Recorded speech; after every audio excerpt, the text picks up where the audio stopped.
Welcome, everyone, to an honest conversation on the persistent issue of anti-Semitism, the roots of this social meme, and hopefully the solution to it.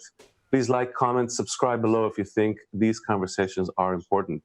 I started these talks as part of a research for a documentary on the topic. I've been following the works of global thinker Dr. Laitman, who started out in the field of biocybernetics and is now probably the world's foremost authority on Kabbalah. In his writings and teachings, Dr. Laitman brings Kabbalah's systemic explanation to the origin of the Jewish people, their role in humanity, the reasons for the often violent reaction of the system to this tiny group, and also Kabbalah's controversial solution to the issue. He's the author of over 40 books translated to 18 languages, including The Psychology of the Integral Society and Like a Bundle of Reeds. Hello, Dr. Laitman. And also today with us is Professor David Patterson, winner of the National Jewish Book Award and the Koretz Jewish Book Award. He has published more than 30 books and more than 130 articles, I believe. He's the Hillel A. Feinberg Chair in Holocaust Studies at the University of Texas, Dallas. And in his book, Anti-Semitism and its Metaphysical Origins, he refers to this phenomenon as a metaphysical aspect of the human soul. Hello, Professor. Thank you for taking the time to be with us. Yes, thank you. Hello. And I actually want to start with you because I was intrigued by the title of the book. It's not often that you see this title. So can you? I apologize for asking you to reduce an entire book to a few minutes, but for the benefit of everyone, what would you say is your central argument with respect to anti-Semitism? Where is it coming from, and why does it persist? Good question. Well, I'm interested in determining what is the anti-Semite anyway? What is the anti-Semite trying to eliminate in the elimination of the Jew from the world? My approach is rooted in Jewish thinking, Jewish tradition, Jewish teaching, the very teaching and tradition that an anti-Semite would want to eliminate. So if I look at the Torah, I start with the Torah. Look at the first temptation, the primal temptation to a human being, a Ben Adam, any child of Adam, and that is, you will be like God. So I think, to put it very simply, what drives anti-Semitism, a will to be like God, which requires the elimination of God, which in turn requires the elimination of God's witnesses. As we're taught in the tradition, God says, when you are my witnesses, I am God. When you're not my witnesses, I'm not God. So if you eliminate the witness, you eliminate the divine presence, and then you can become God. The ego can become God. But of course, it's not the God that we want to be. It's not the God who is long-suffering and quick to forgive and slow to anger, but the God who gets his way, the God who has no responsibility, the God who is all-powerful, the God who is about me, me, me. It's like the ego God.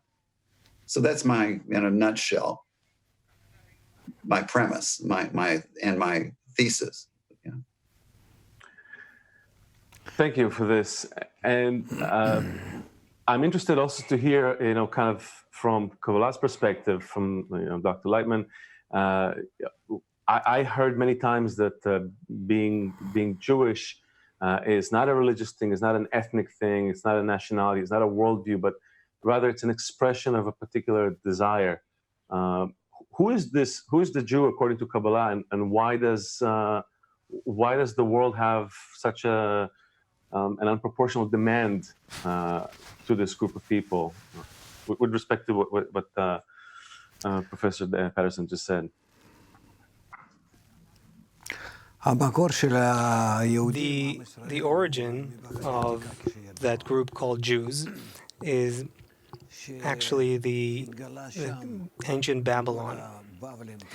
There, among the residents of ancient Babylon, what happened was an eruption of human egoism, and they stopped understanding each other instinctively.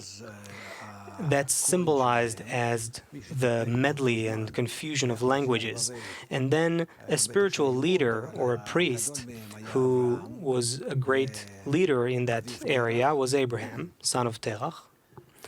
And he essentially found that the conflict, the social riots and feuds and rifts that took place between them there among the Babylonian people was because human egoism has erupted, and that it's actually a natural dynamic. It has to happen because that is how the human being evolves. However, the human ego has to also be directed correctly towards positive connection. Just like when we see a child that grows up, first he grows up in his ego, but if he's educated correctly and he knows how to funnel and channel his qualities and his strength, then good things can come out of him. Same thing here. So Abraham, as if came out with a clarion. Those who think, he said, those who think that this current state of human connection needs to be fixed, come to me, follow me. And so he gathered, like Rambam writes, Maimonides, thousands around him, and tens of thousands, and he started teaching them. And they formed a group. And what that group was based on was that through love between them, through human connection, positive connection between them, as it is said, love covers all crimes, all transgressions. So despite the growth of the human ego, that group had now two opposite forces that enabled them to recognize the unique one force of nature that is considered godliness. And so those people followed him, and eventually they had to separate from Babylon, from the Babylonian kingdom, because the other Babylonians and the Babylonian society didn't agree with that. Also, that ideology that represented by King Nimrod of that time was against that.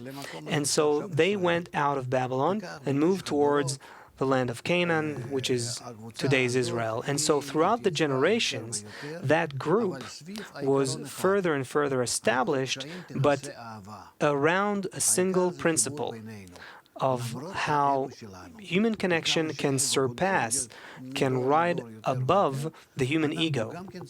And so, as human egoism continues to grow, human beings have to continuously increase their positive connection above that. And so they found in that synthesis between the negative force and the positive force, they found the greater scheme or the greater grand force of nature, which is referred to as the Creator or God. And so after a few thousand years since then, they lost that connection between them. That already happened in the land of Israel, and there are symbols here of the first temple that was destroyed and the ruin of the second temple, which is really a symbol of their connection that was shattered. And so it's not rocks or stones or any of that. These are just symbols that represent that positive human connection between them that was shattered. And so when it's shattered for the second time, that connection they built, they fell into a state called unfounded hatred. That was during the days of Rabbi Akiva. And since then, that group of people called people of Israel, which comes from the word combination of two words, Yashar El, which means directly towards the Creator, that force of greater connection between them. So that group lost connection with the higher force because they lost connection between them, and they themselves fell into feuds and conflicts and crises, which are clarified in many sources.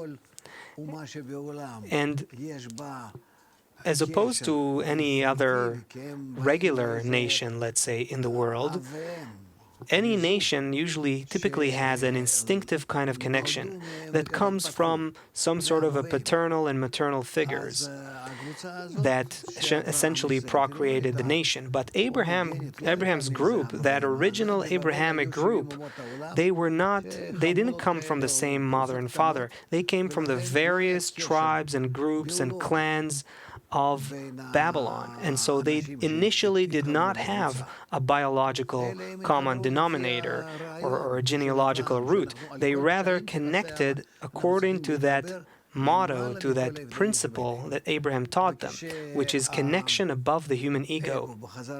And so when the human ego continued to evolve afterwards, they ultimately lost their connection and scattered.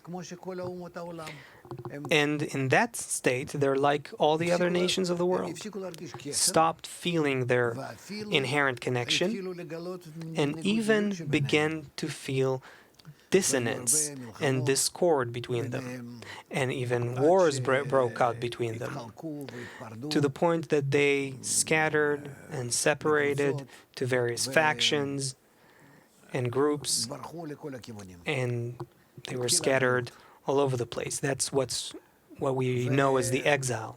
And so from the days of the Ari, the Holy Ari, which is the 16th century, as it's written in the books of the writings of the Ari, which is a very, very unique Kabbalist, he writes that from his time onwards, there's already an obligation for the people of Israel to once again connect, and in their connection, they need to come to that state where they once again rekindle that state of being as one man and one heart. This is something that we can call the third temple, building the third temple. But in that state, they will connect all the nations of the world to them, because all nations will realize that this higher connection needs to happen across all of mankind. And so today, we're in a very special time. Looking at what Kabbalists wrote, this is what we're seeing today, that in our time, anti-Semitism is evolving and increasing. And essentially, if the people of Israel, or let's say the remainder of that group called the people of Israel, if they don't activate that connection between them, then that higher force of nature, the Creator, starts pressuring that group as a conduit. And so that appears in the form and shape of anti-Semitism in different ways, in shapes and forms, that is essentially pressuring that group called Israel to reunite again. And so I'm looking at anti-Semitism as an appearance, a manifestation of our inability or lack of success in connecting. Our concern is not there. Instead of that, we're looking for who's to blame, or who can we fight against in terms of anti-Semitism, instead of looking at our own reflection here. And so that's the state that we're in so far. So it's interesting, both, in a nutshell, both of you speak of this ego. You speak about the God of the ego, Professor Patterson, and Dr. Laitman, you speak of this erupting ego. But I'm, as an observer, I look around and I see the Jews engaged in satisfying this God of the ego just like everyone else. So the logical question is, well, we're like everyone else. Why even is there such a thing as anti-Semitism? Professor Patterson, if we are also worshiping the God of the ego, so to speak, or at least trying to be like everyone else, why is there still such a persistent feeling against that group? Well, the Jews have one responsibility more. The Jews are referred to as the chosen. But what does that mean? It doesn't mean elect or elite. It means assigned or summoned. The Jews are chosen to say to humanity, every human being is chosen. So we are like everyone else. We are chosen. Everyone else is chosen.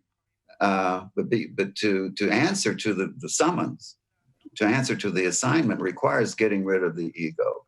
A Jew has as much ego as anybody else, maybe a little more. I don't know, but so Dr. Laitman spoke of connections.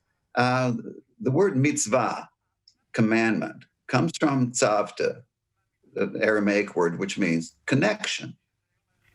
We connect through the commandments. God gives us commandments because we have an ego, so that we can overcome the ego and connect. When God commands us, God is saying, please connect with me. So we are, like others. And the commandment, there are two at least two, but there are two very important commandments in the Torah. Dr. Laitman referred to one, love for one another, right? Leviticus 19:18, v'ahavta l'recha kamocha. There's a teaching that says, the kamocha, as yourself, is not exactly, I know how much you love yourself, and that's how much I want you to love your neighbor, right? The kamocha is like, that is who you are. You are like that. In other words, your identity, which is not the ego, your humanity, lies in that connection, that relationship, the loving relationship, which, as Dr. Laitman mentions in his book, is a relation of giving. The hav in ahava is to give. So who I am is in that between space of connection to my fellow human being and connection to the Holy One. With regard to the other nations, soon after the commandment to love the neighbor is v'ahavta l'ger kamocha. You should love the stranger. In other words, the ones who aren't like you, who aren't the Jews, as yourself, because you are that loving relation. And the commandments concerning treatment of the stranger, appear 36 times in the Torah, more frequently than any other commandment. So in that way, it's more important. We are v'ahavta l'ger kamocha. You are like the stranger. I mean, you are who you are is that loving relation. So yes, the Jews are like the rest of the nations, as a brother is like brother, sister is like sister. So we're summoned to say everyone is chosen. Now, why would we be hated for that? You asked earlier, what is the demand? To be chosen, as I said, is to be assigned. And to be assigned is to be made responsible to and for your fellow human being. Because our fellow human being is infinitely precious and one whom we are summoned to love, our responsibility is infinite and can never quite be met. We can never settle that account. The temptation of the ego is to have the account settled. I want my salvation guaranteed. I want to know I'm a good guy. There's no more debt upon me. But here's the Jew saying, it isn't quite done yet. It's bekol, we're summoned to love God. Bekol me'odecha, with all your more. Me'od is more, which is never enough. More. And it's a fearsome demand. If I can say just one more thing, there's a film called The Book Thief in which a Jewish guy is asked by a little girl, non-Jewish, why do they hate the Jews? And he says, because the Jews remind them of their humanity. Now, what are you reminded of when you're reminded of your humanity? Why would you hate someone for reminding you? You're reminded of the relation, which is a relation of responsibility, a relation of loving kindness, where the responsibility grows as it is met. The more I respond, the more responsible I become. There lies my humanity. And I don't want to be reminded of it because it robs me of my sleep.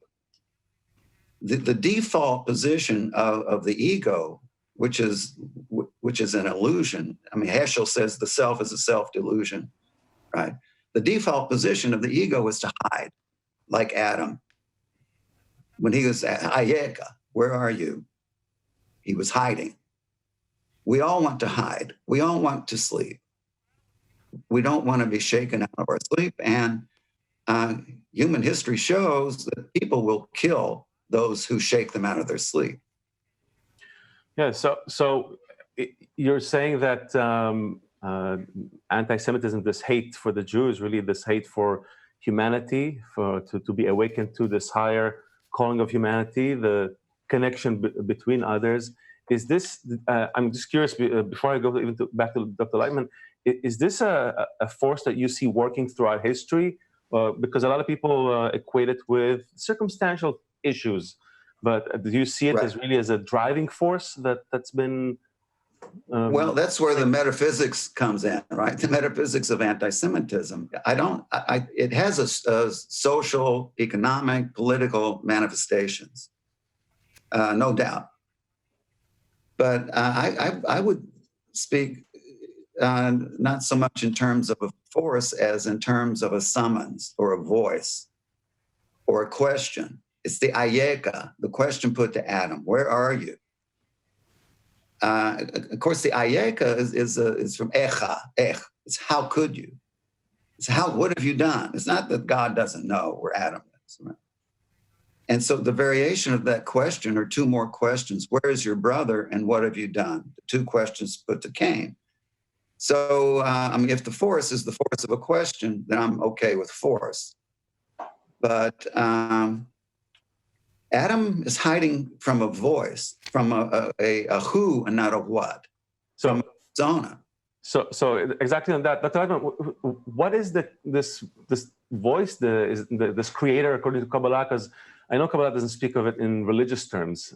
So Professor Patterson speaks of a voice. What is this voice, force, creator? Well, in my view, that voice calls to the person, to Adam, to be similar to the Creator. Adam actually comes from the word domeh, similar, or to become similar. And so that's the goal of our entire human evolution. But we have to come to it consciously, of our own accord.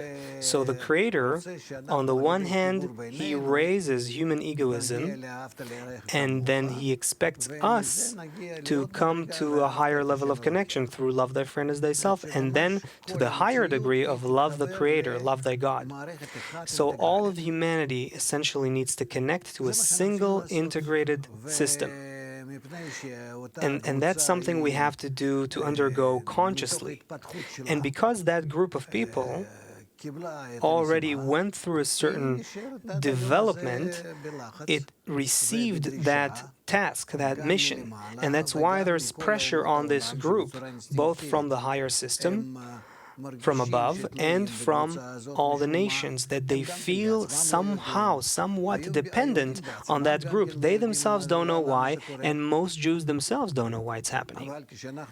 But when we study the system as it's explained in the Torah too, but mostly clarified through the wisdom of Kabbalah, then we can understand how the inner workings of this hatred, and why it's such an eternal, perpetual hatred, and what is the goal that it needs to drive us towards.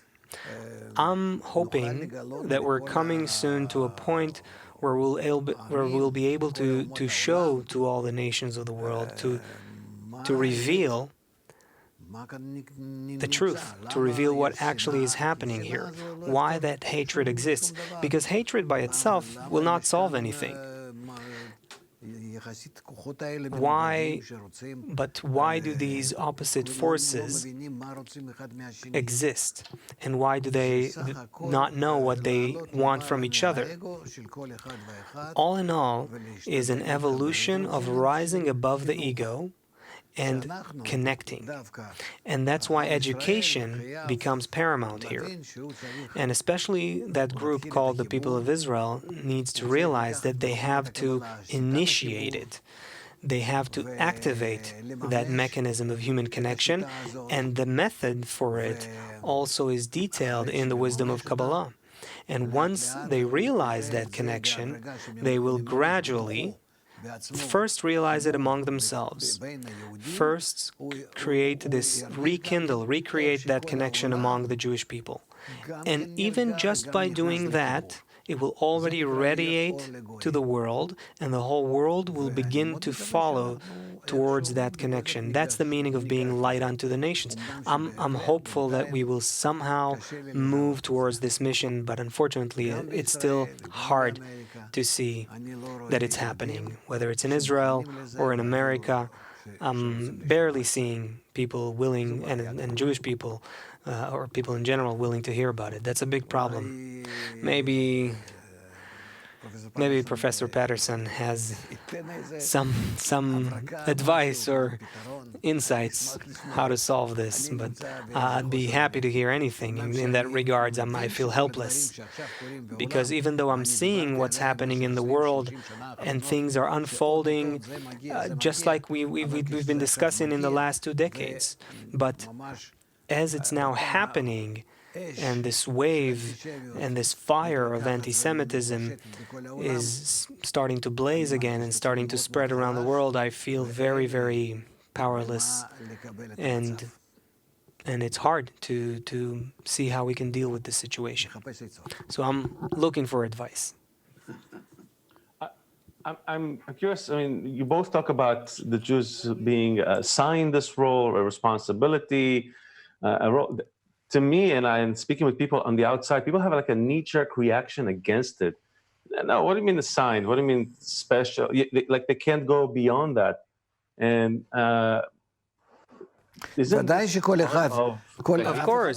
Of course. No one wants to take on the task. It's a commitment. If you say something like you're a special people, of course, that sounds okay. You're unique and special. But if you go deep into what it actually means in terms of the responsibility for humanity, no one wants to listen to that. And also, but why? Why did you get it? Why did you receive the Torah? Which is essentially the method for connection between everyone. To be a light unto the nations. What does it mean to be a light unto the nations? To give it to others, to share it with others. Professor Patterson, you recently attended a conference on anti-Semitism. I know that's what you do routinely. Yes. I see that many. I have like 2 questions. I guess the first question is: I see that many people, especially Jews, but not only, maintain that yes, there is anti-Semitism, there is hate. No, we can't really solve it completely. The best we can hope for is maybe stop people from saying anti-Semitic things or being violent toward Jews. Is this really kind of what you feel is left to do, or is there a higher ground we can get to?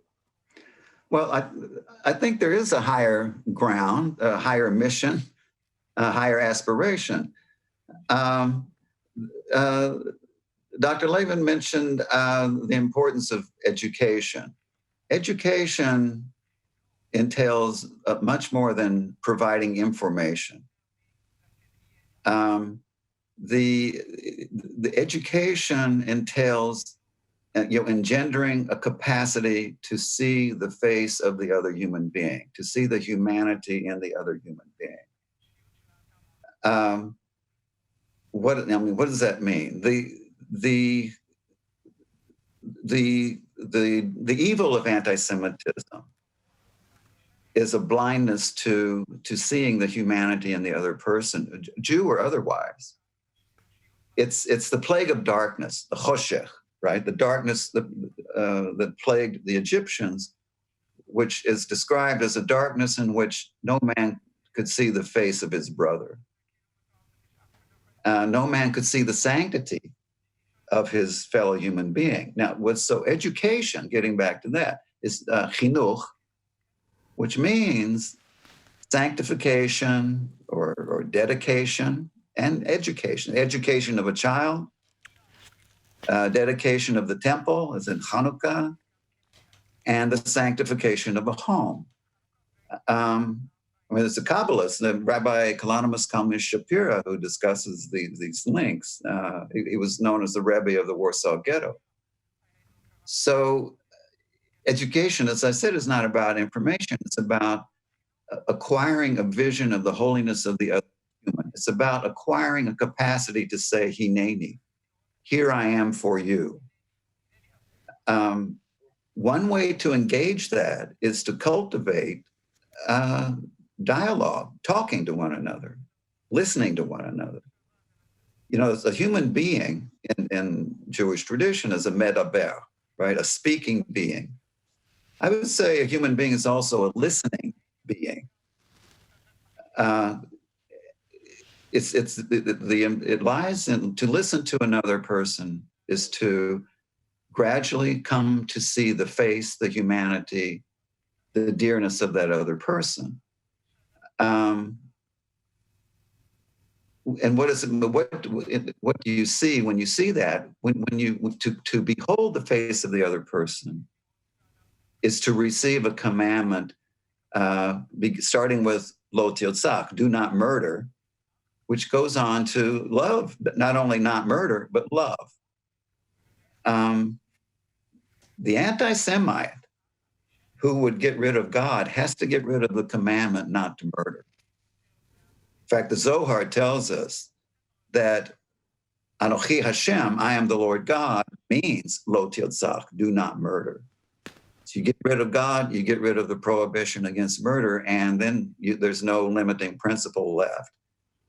So education is about restoring capacity to hear the commandment, to behold the holiness in the other person. It can be engendered by talking to one another, like we're talking to one another now. But maybe even more importantly, finding ways to talk to those with whom you would not normally want to talk. So Dr. Laitman, in your book, you talk about integral, unity-oriented education.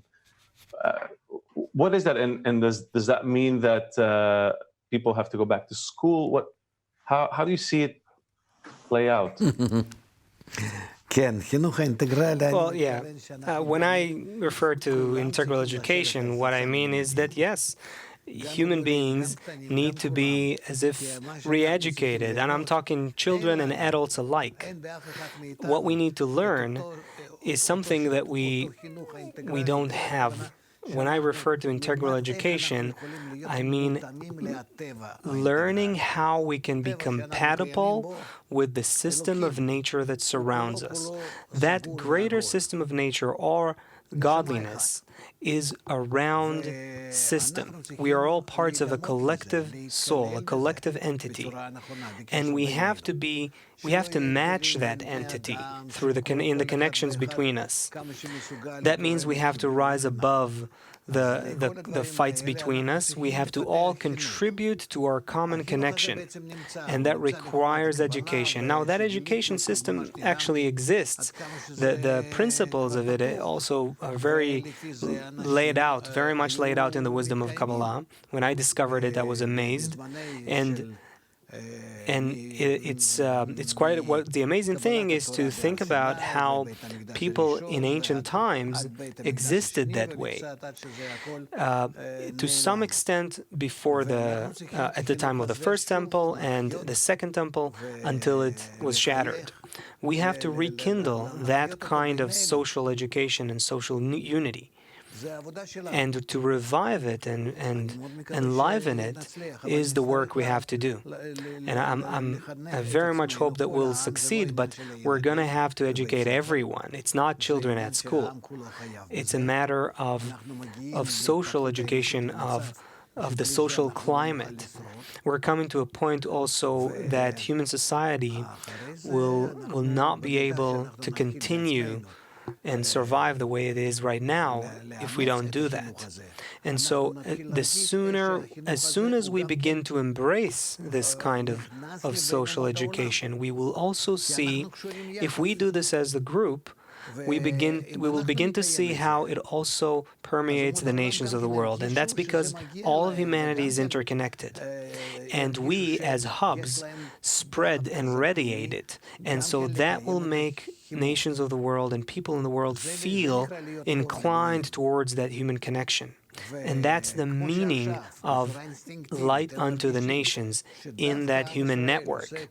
Just like today, people feel that the people of Israel somehow cause trouble in the world or evils in the world. It comes from, as an inherent sense, a deep-seated demand from this group.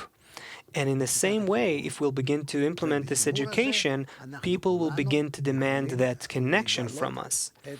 And that will begin to spread. And through that connection, we are able to discover the higher force, the godly force. And I hope we will finally start moving towards this. Yes. Well, I don't know. It's funny, when two kids fight in a kindergarten. When my 3-year-old son, he fights with someone, you always teach to take the other side. There are two sides to every argument, to every. But I wonder, why do you think Jewish people, whenever you talk to them, are so loath to even take a shred of the responsibility on them? It's such a no-no. Like you can't speak about it. I find in certain places. Why do you think is that, Professor Patterson? I'm asking you especially. I mean, you're traveling the different circuits, meeting with people. I get a sense that it's really, we can't talk about, even propose it. So how can we get to education if we can't even think that there is something that we need to do about ourselves? Well, that's a good question. I mean, those who are most responsible are most loath to assume responsibility. I mean, I have a chapter in my book called Jewish-Jew Hatred. And there's some among us, among the Jewish people, would rather be like everyone else than to take on this added mission of being singled out to say, God's saying, I want you to be the light unto the nations. I want you to say to everyone else, every soul is chosen. Every soul is indispensable to all of creation. I don't want to be that messenger, because the messenger sometimes suffers serious consequences from it. So what you have, there's a phenomenon of Jews loving all sorts of quaint and curious cultures except their own. There's a joke, if I may tell a little joke here. Jewish gentleman, secular Jewish gentleman riding on a subway in New York City. He looks sitting across from him, sitting there as a man in a black hat, beard, black coat. And he's getting more and more irritated just by the sight of this guy. And finally he says, why do you people have to dress like that? You make the rest of us look ridiculous. Look at you. No wonder people hate us. And the guy says, I'm afraid you've mistaken me for someone else. I'm Amish. And the Jewish gentleman says, I'm so sorry. People, they are not corrupted by the modern times. They don't buy into all these fashions and fads. You're such wonderful, beautiful people. So it's why as soon as he finds out, well, this one doesn't implicate me. He's Amish. It's the chassid that implicates me, or just the Jew. So I would say in some ways, Jews even more so don't want to be reminded of the calling of the Ayeka. Where are you? Yeah. Dr. Laitman, why do they resist so much? And can they even escape? Can a Jewish person say, you know what? It's not for me personally. Maybe it's for the nation as a whole. This is not me. This No, this is not something that they can get rid of. It's impossible. This is embedded in the depths of the natural system. It is something that is embedded in the human network, in the human system. And there is a group that is obligated to realize its vocation and demonstrate something to the world and enable connection for the whole of humanity. And ultimately, all of humanity has to become integrally connected, like one big sphere. It's not something we can run away from. These are immutable laws of nature. But the fact that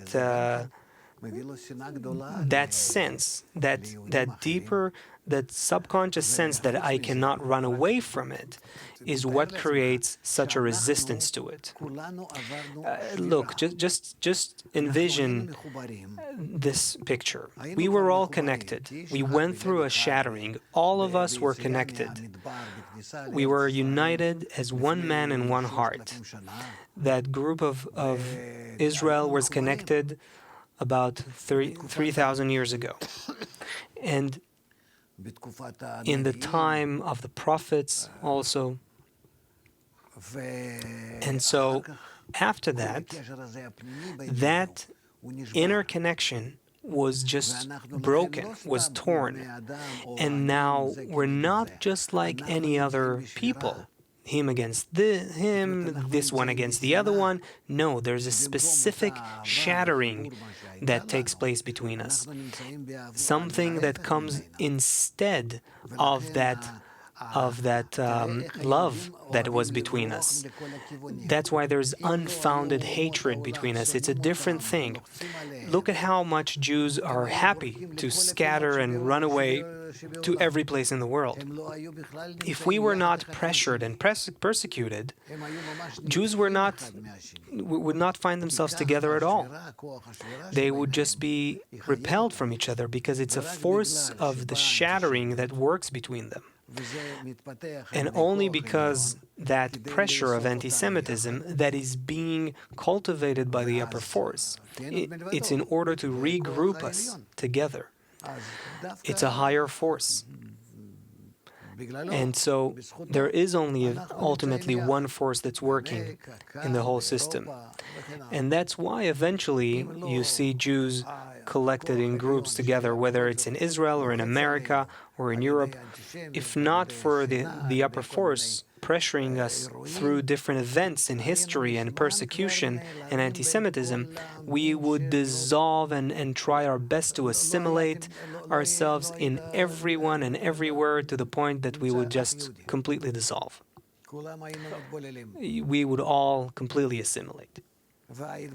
And so, and to understand assimilation, if you look at America in the recent times, what assimilation ultimately brings is Holocaust. Because when we try to scatter, we create a counterforce, which is increasing hatred, that just increases more and more until it comes to an explosion. And that's why I am certain that this is a possibility, unfortunate possibility for the future, if we don't ultimately change route and start an educational process and a human connection process. And then also show the nations of the world that the future of humanity is to be connected, and that group called Jews need to initiate the process. So sure, let's pressure them, but positively, purposely, towards connection. Dr. Laitman, you speak in terms of forces, a system. It sounds as if there's, like, what about human opinion, emotion? It sounds like it's like an electrical circuit, and if it gets to a certain overload, there's a fuse burns, and we get what we call Holocaust. I mean, for people, it's very hard to see reality in human life in this way. That every human is it's an independent unit. Can you explain about that? Well, Look, I can explain this in different ways. My original profession is medical biocybernetics. That has to do with systems, operating systems of the human body and the whole of nature, because the human body is a representation of all systems in nature. And so the way I look at nature is as an integrated single system.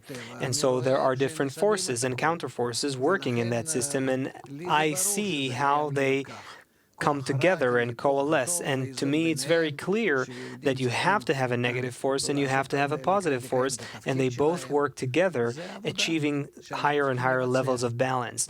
And in that system of forces, there is that group called the Jews with the role they need to perform. And we have to explain it to all the nations of the world too, so they take their part in it as well.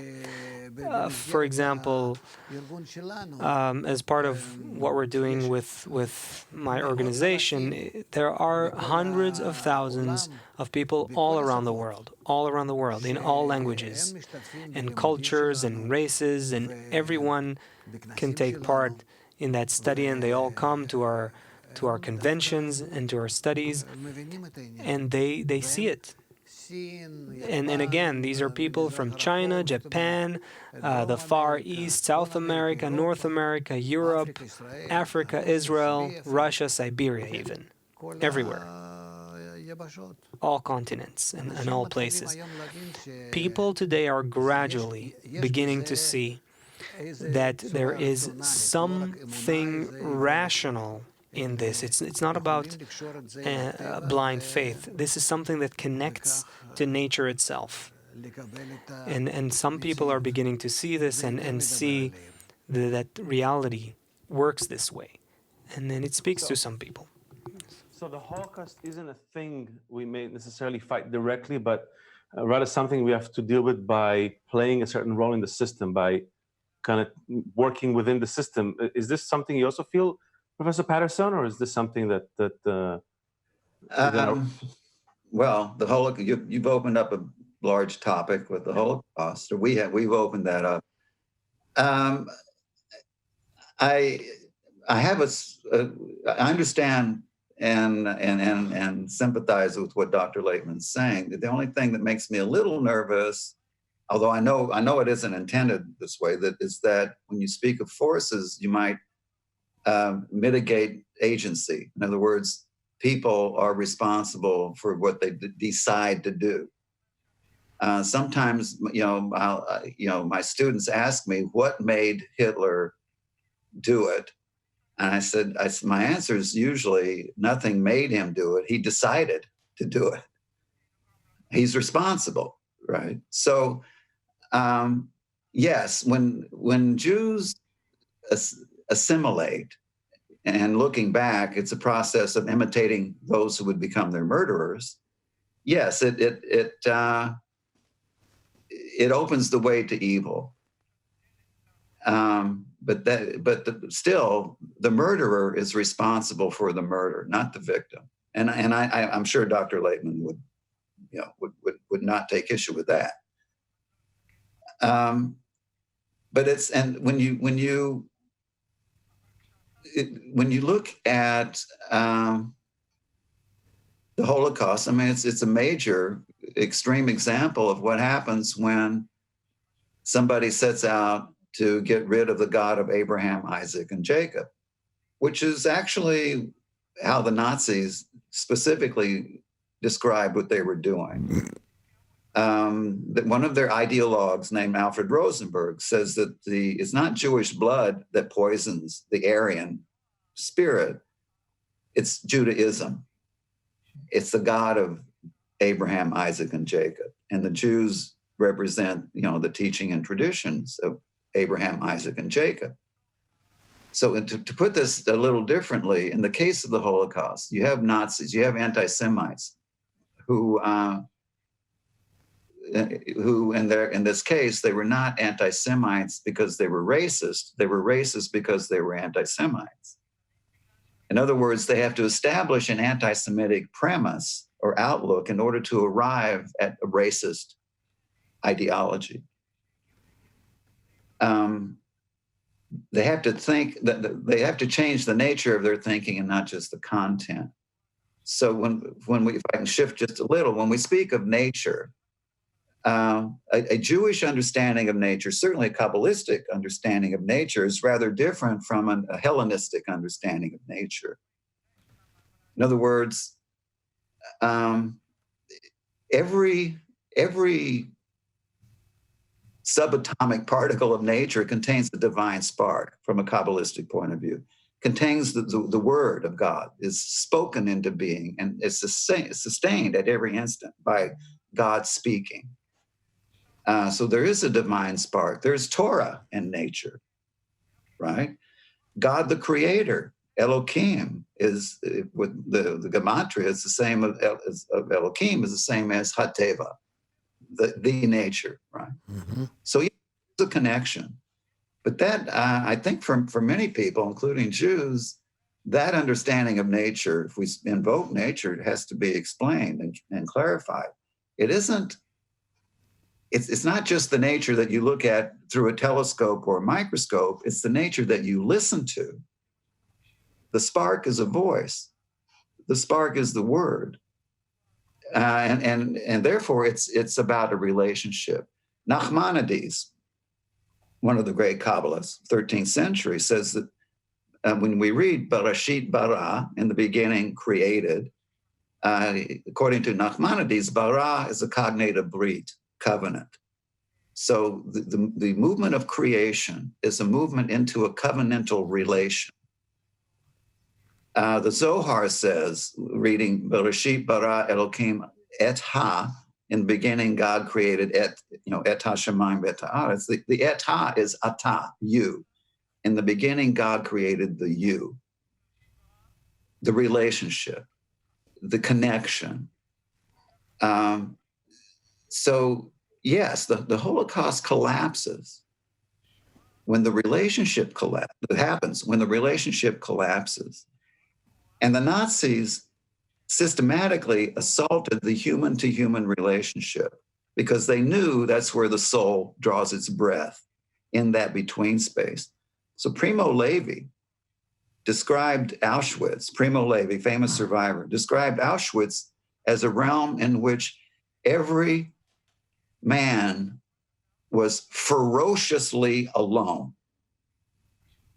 One of the most haunting lines in Holocaust literature is in Night, when Elie Wiesel, Eliezer, the youngster, is told by one of the inmates, here there are no fathers, there are no sons, there are no brothers.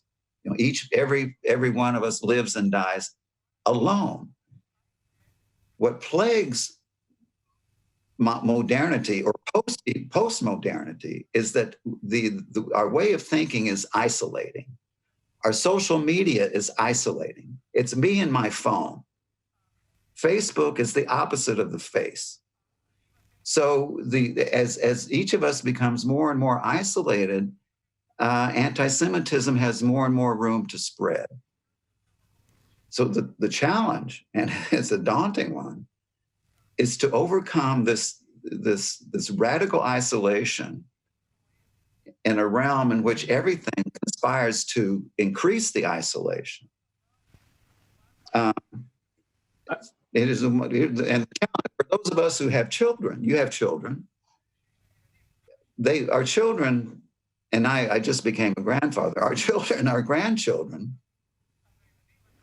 live in a world where everything you teach them makes you look like either a liar or an idiot. This is, you'll see. Or both.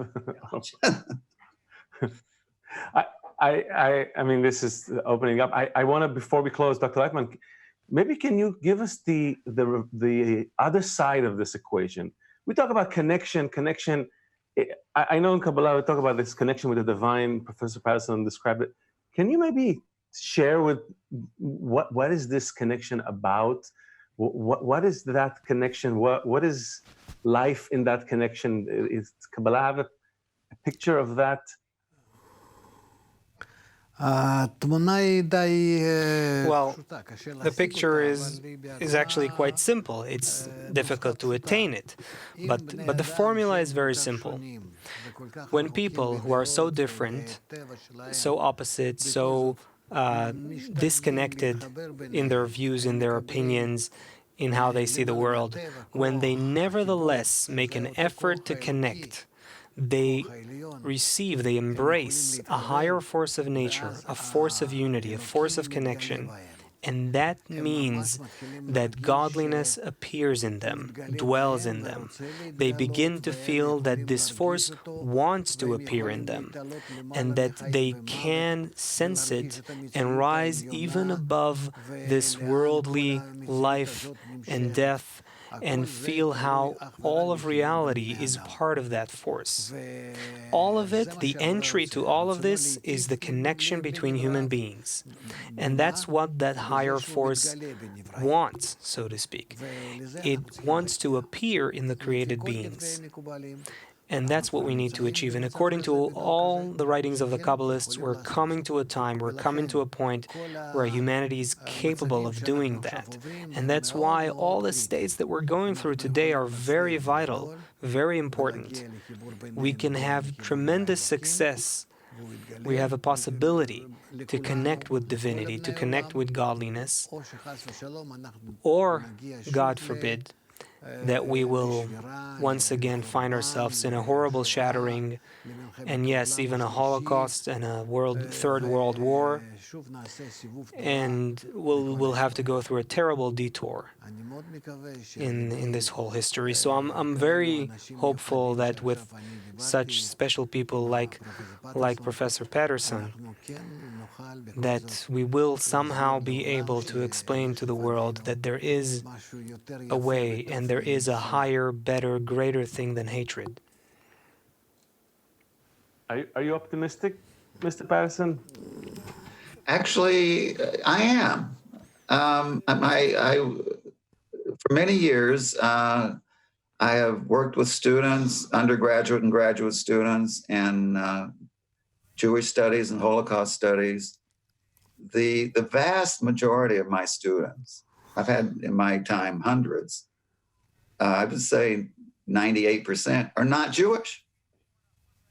So there is, a kind of, at least with regard to teaching and learning and studying, there is a small ingathering of the nations and not just of the Jews.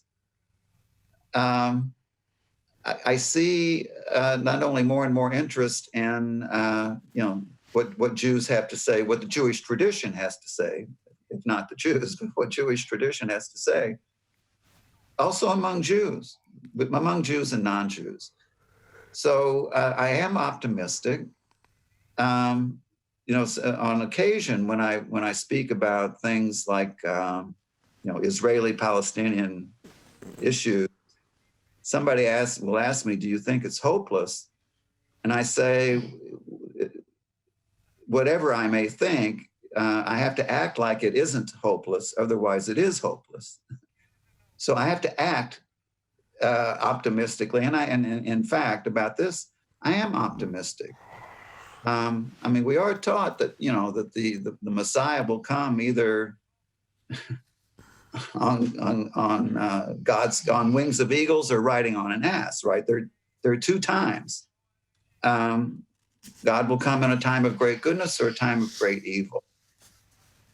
Sometimes it looks like the evil is much greater than the goodness, but I also see, and just in talking to both of you, inexplicable goodness. Goodness that has an aspect of the miraculous about it. I see it very frequently with all the challenges that we face. And as one of my teachers once told me, things are both better and worse than you think, because you can't see the extremes, right, in your field of vision.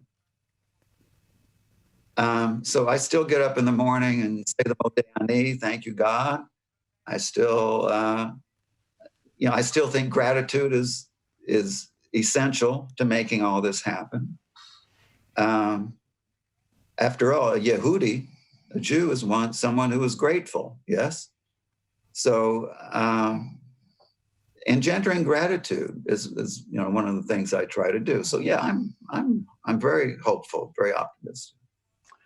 Thank you, Professor Patterson, Dr. Laitman.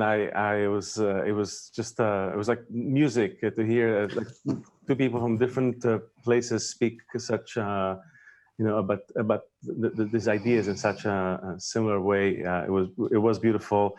I'm sure I hope we will get to talk again. And for anyone watching this, please share your comments below, like, subscribe, and let's keep having the conversations. Thank you so much, everyone. Thank you, Leo. Thank you. Thank you, Dr. Laitman. Thank you. Thank you very much.